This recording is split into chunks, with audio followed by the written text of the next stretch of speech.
এর পরে প্রশ্ন করেছেন আরিফুল ইসলাম, আপনি লিখেছেন ঘরে ছবি টানানো থাকলে সেখানে নামাজ শুদ্ধ হবে কি না। যদি কোনো কক্ষে কোনো প্রাণীর ছবি টাঙানো থাকে কিংবা কোনো প্রাণীর মূর্তি, প্রতিমা বা ভাস্কর্য থাকে, এরকম কক্ষে সালাত আদায় করাটা মাকরুহ এবং অপছন্দনীয় কাজ।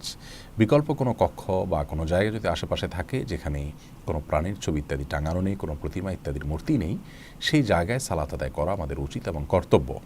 যদি এরকম কোনো জায়গায় না থাকে, বরং সব জায়গাতেই ছবি থাকে, তাহলে সেক্ষেত্রে ছবি নামিয়ে কিংবা ঢেকে আমরা সালাত আদায় করব। বিশেষ করে যখন আমাদের কেবলার সাইডে ছবিগুলো থাকবে, তখন সালাতের মনোযোগ এর কারণে নষ্ট হয়ে থাকে।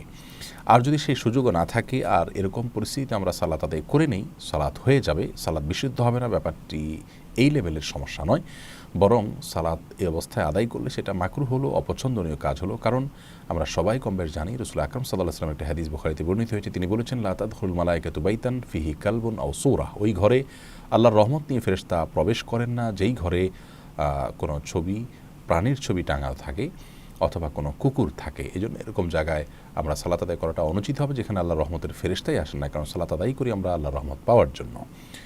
আর প্রাণীর ছবি এরকম ঝোলানো কিংবা কোনো কুকুর রাখা, কোনো প্রতিমা, মূর্তি, ভাস্কর্য ইত্যাদি কোনো বাসা বাড়িতে শোপিস হিসেবে বা বিভিন্নভাবে রাখা, এটি সম্পূর্ণ গুনাহের কথা এবং হারাম একটি বিষয়।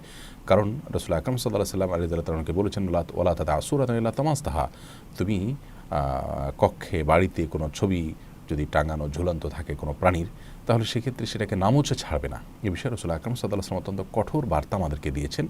অতএব এরকম ছবি ইত্যাদি টাঙানো কিংবা সেগুলা রেখে দেয়া অথবা আপনার প্রতিমা, ভাস্কর্য ইত্যাদি রাখা ঘরবাড়িতে বা আমাদের অফিস কক্ষে ইত্যাদিতে, সেগুলো নাজায়েজ এবং গুনাহের কথা, সেটি ভিন্ন বিষয়। কিন্তু এরকম জায়গায় নামাজ পড়লে নামাজ হয়ে যাবে। যদি বিকল্প কোনো জায়গা না থাকে, আমরা সেখানে সালাত আদায় করতে পারি।